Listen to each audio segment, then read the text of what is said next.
অচিনপুরের মানুষ আমরা পুরাই ডিজিটাল, কথা কাজে ফাটাফাটি হিট লালে লাল। মোহনেতে প্রেমের আগুন জ্বলে রে বড় যে দ্বিগুণ, আকাশে বাতাসে নাচে ফুকানের তাল। অচিনপুরে চলে রে ভাই ঝাঁকানাকা তাল, রং তামাশার রঙে রে মন বড় বেসামাল। অচিনপুরের মানুষ আমরা পুরাই ডিজিটাল।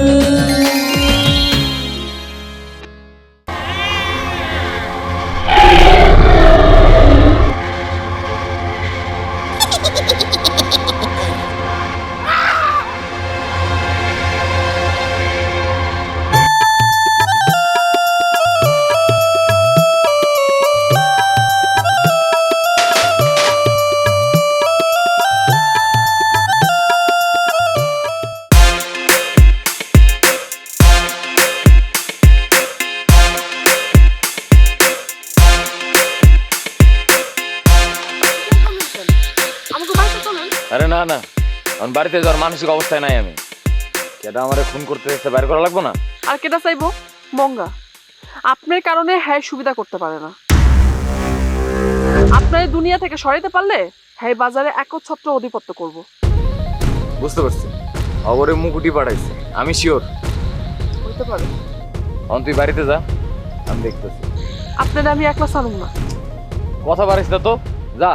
না, মেজাজটা খারাপ করে দিতেছস তুই। হোক মেজাজ খারাপ, আপনারে একলা আমি ছাড়ুম না। বুঝতেছস না কেন? এখন আমার লগে থাকা তোর ঠিক হইব না। তোকে ফিমেল ফাইটারসে বিশাল বড় ক্ষতি হয়ে যাইব, আর আমারে কেন তোকে বাঁচাইতে হইব। আমার আগে আমি আপনার মরতে দিব না। আর যদি আমি হার্ট অ্যাটাকে মরি? মরার কথা কইেন না, আপনি আর কখনো মরার কথা কইেন না। ঠিক আছে স্যার।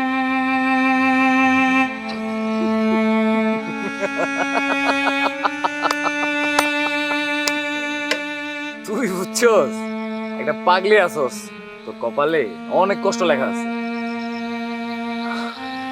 সরি, আমার কপালে মেলা কষ্ট লেখা আছে। জানেন তো, কিছু মানুষ এই পৃথিবীতে জন্মায় সুখ ভোগ করার লিগা না, সারা জীবন কষ্ট করার লিগা। তারা কষ্ট করার জন্য অনেক মানুষ ভালো থাকে, সুখে থাকে। তোর হইছে, আমি বাড়িতে যা। আপনি যান, আর দেখে শুনে যান। আচ্ছা ঠিক আছে, তুইও দেখে শুনে যাস।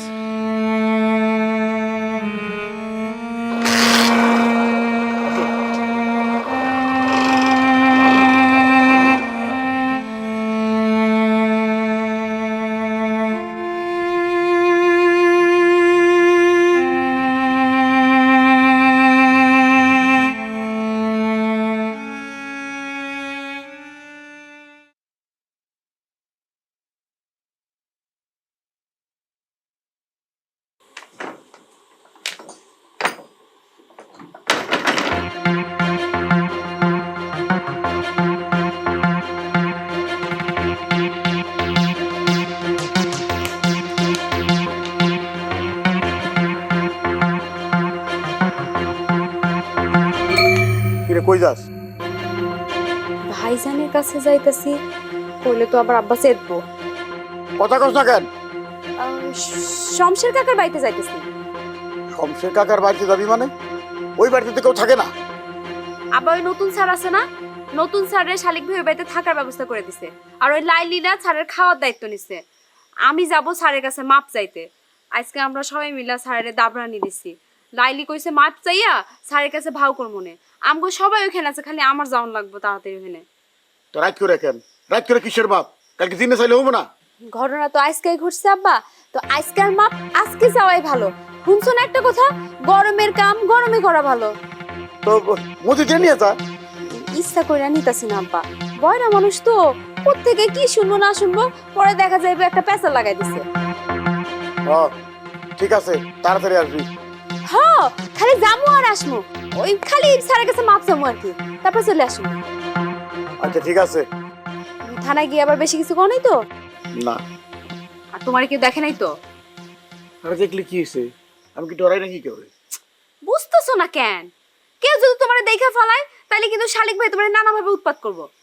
আরে শালিকরা আমি পুষি নাকি? হ্যাঁ, গ্রামের বেশিরভাগ মানুষ আমারে মাতব্বার হিসেবে দেখতে চায়। আড়ালে চায় কিনা সেটা বড় কথা, ওরকম মুখে মুখে অনেকে ভালোবাসা দেখায়, যা দেখো তোমার নামে কত সমালোচনা করতেছে। আচ্ছা তোর কি ধারণা যে আড়ালে মানুষ আমার খারাপ কয়? হ, তুমি বুড়া বয়সে কম বয়সী মায়েরে বিয়ে করছো, তোমার নামে সমালোচনা করবো না? আরে বিয়ে করছি কি শখ করে, ঠেকাই পড়ে করছি। সেক্ষেত্রে কোনো বিধবারে বিয়ে করতে পারতা। কম বয়সী মায়েরে বিয়ে করছো কেন? যে কিনা সারাক্ষণ আমার লগে পাল্লা দেয়, আমি ছেলে কমিস পরি দেখে হেও ছেলে কমিস পরে সুগরি সাজে, মানুষের নানান কথা কয়, শরম লাগে না? আরে হইছে, চুপ কর, শুনবো। আমার মনে হয় এখন ঘুমা হয় নাই। এই তুই কেমন মায়ের বাপের বিয়ে নিয়ে কথা কর, লজ্জা করে না তোর? কইতাছি কি শখ কইরা, রাগে দুঃখে কইতাছি। তোমার বউ আমারে মা খাউকা কয় কেন? আরে কইলে কইস না, কানা তুলবি না। কানে তুলুম না মানে? শুনলে আমার মন খারাপ হয় না আব্বা? নিজের অপরাধী মনে হয় আমার। আরে হইছে তো, যা আর কথা বাড়াইস না। পকেটে টাকা থাকলে করে টাকা দাও তো। আমার কাছে কোনো টাকা নাই।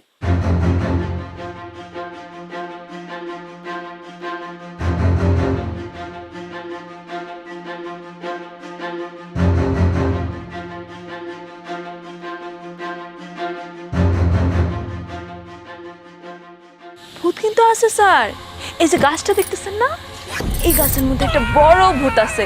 খালি এই গাছটা না, আপনার বাড়ির পিছনে যে গাছটা দেখতেছেন, এটার মধ্যেও কিন্তু একটা বড় ভূত আছে স্যার। না, এইখানেই বসিয়া থাকিব আর সারা রাত নির্ঘুম রাত কাটাইব। এক মুহূর্তের জন্য ঘরের বাইরে যাইব না।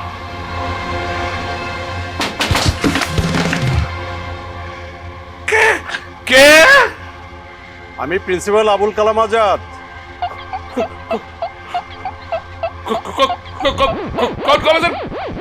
প্রিন্সিপাল? অচিনপুর প্রেমানন্দ কলেজের প্রিন্সিপাল। অচিনপুর? আরে আপনি যেই কলেজে জয়েন করতে এসেছেন সেই কলেজের প্রফেসর। দরজা খুলুন।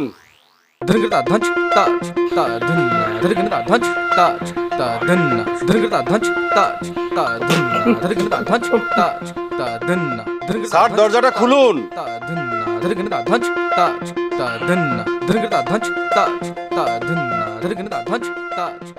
আসসালামু আলাইকুম স্যার। আপনাকে দেখতে এলাম। খুব ভালো করিয়েছেন, আসুন ভিতরে আসুন। আরে না না, বাইরে অনেক সুন্দর বাতাস, আসুন এখানে বসি কথা বলি। না না স্যার, বাহিরে যাওয়ার কি দরকার? আরে আসুন না, কোনো সমস্যা নেই, আসুন আসুন আসুন।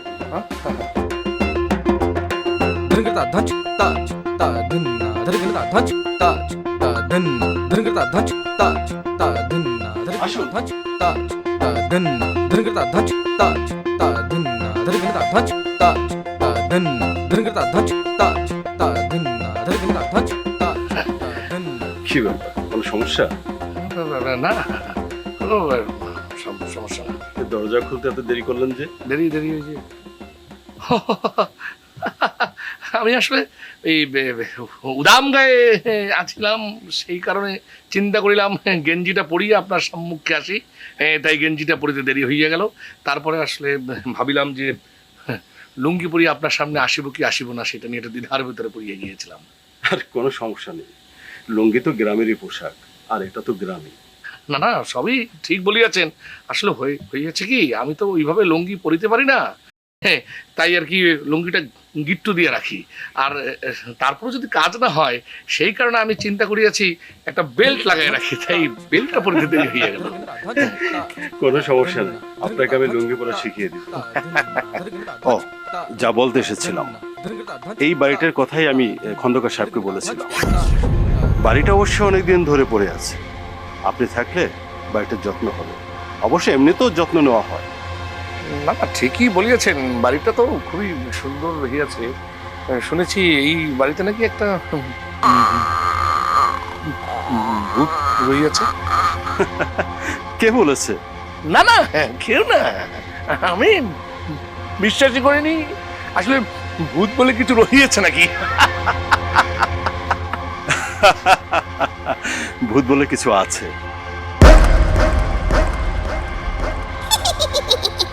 বলেন।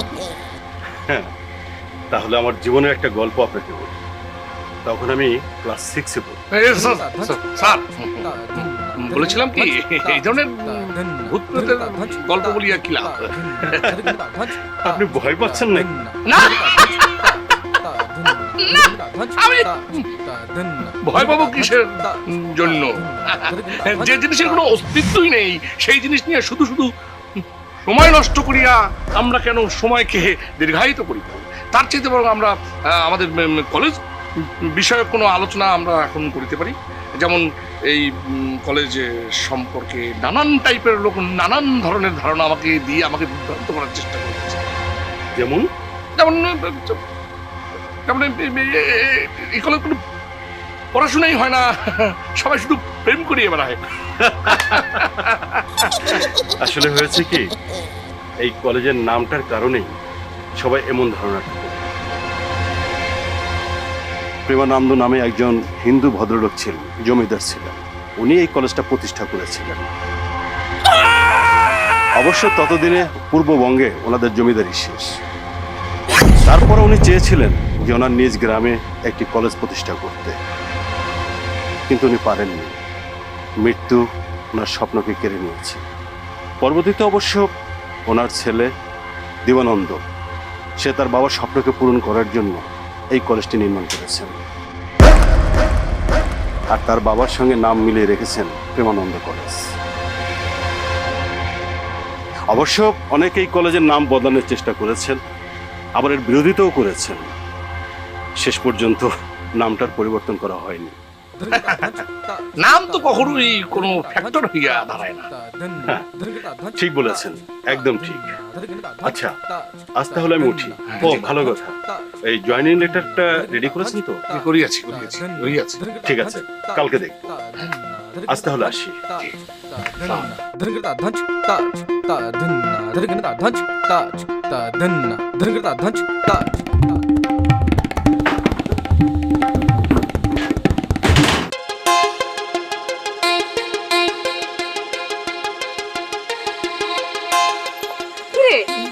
কাছে তুই ওইদিকে কই গেছিলি? আর কইস না, বাবু ভাইরা আইজও অ্যাটাক করছিল, মায়েরা ফেলার চেষ্টা করছিল। তুই বাঁচছিস তাই না? হ্যাঁ, এই যে তোর প্রাণের ঝুঁকি নিয়ে সবসময় বাবু ভাইরে বাঁচাস, তোদের লাভ কি তোর কত? আমি তো কোনো লাভই দেখি না। হ্যাঁ তো আমারে বাঁচাই। বাবু ভাই সবার বিপদে আগায় যায়, কিন্তু তুই কিন্তু সবার বিপদে আগায় যাস না। তুই খালি ওই বাবু ভাইয়ের বিপদে আগায় যাস। কি করবি? এইটা কইয়া তুই কি বুঝাতে চাস? যা বোঝাতে চাইতেছি সেটা কোনো তুই বুঝছস। থাক, বাদ দে সব।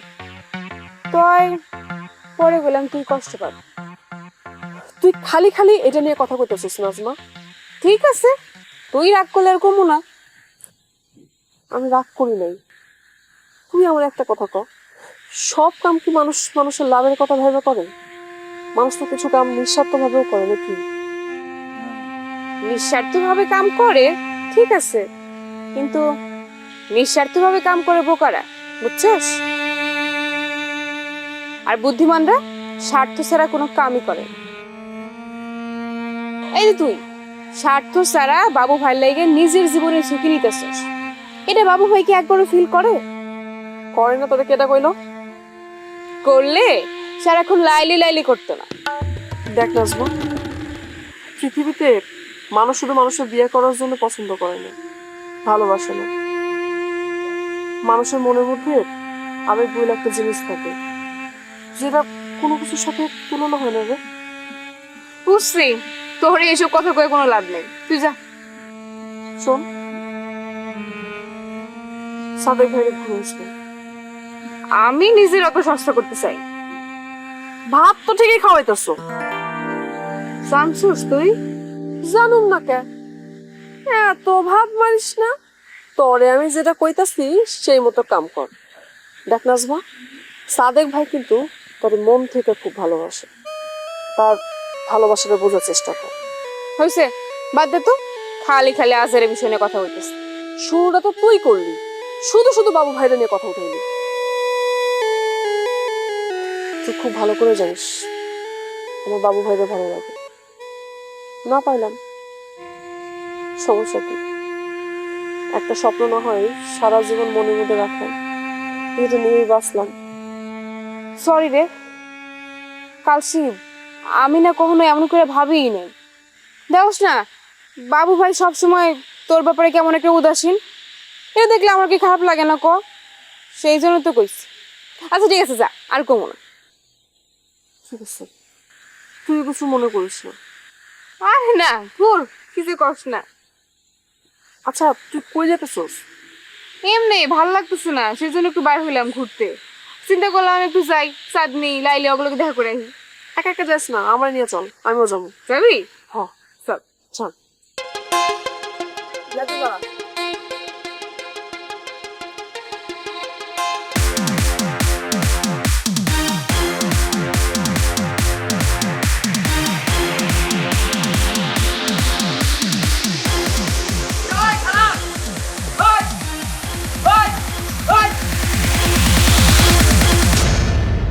ওই মুকুটটা পালাই যাচ্ছিস কেন? এবার মতন পালাই বেঁচে গেলিস, তোরা পাবো না।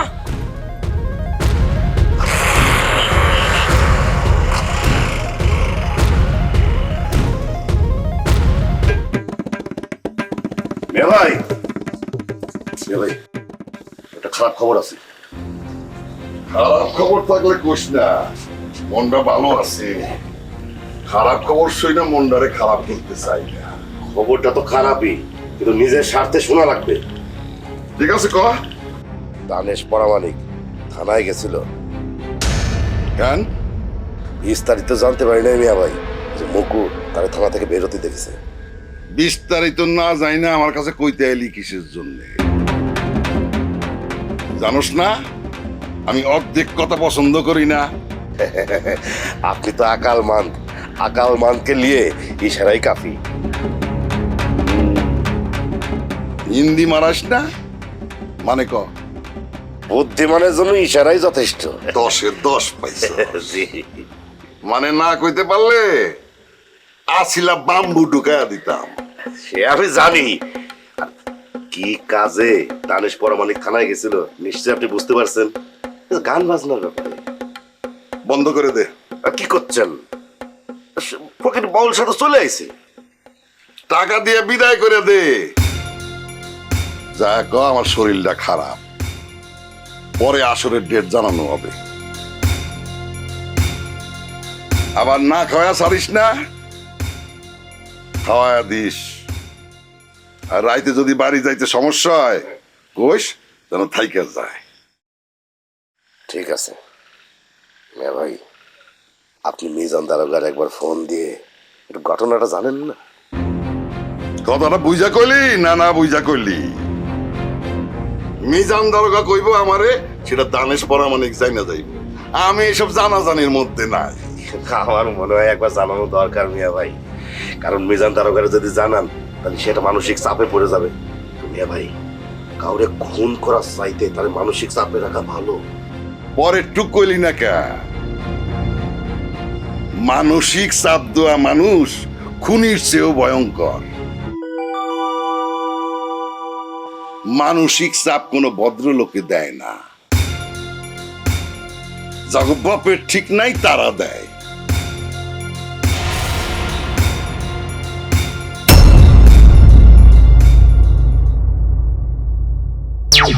আরে বাধ্যতা 14 গোষ্ঠী আমাকে যে সম্পদ রেখে গেছে, 3 পুরুষ বই বের খাইতে পারবো, আর আমারে কইলো চাকরের কাজ করতে। তোমার চাকরের কথা কইছে? তোমার চাকরির কথা কইছে? তুই কিছু জানোস? চাকর শব্দটা কোথা গেছে জানোস? চাকর থেকে চাকরি শব্দটা আইছে। ওই পরামানিক যে আমি কিছু করবো না। তারে এত দুর্বল মনে করো না। তোমার পিছনে যখন সে নামছে অবশ্যই তার পিছনে কোনো শক্তি আছে, দেখো গা। কিছুই নাই, সব বোক্কাস।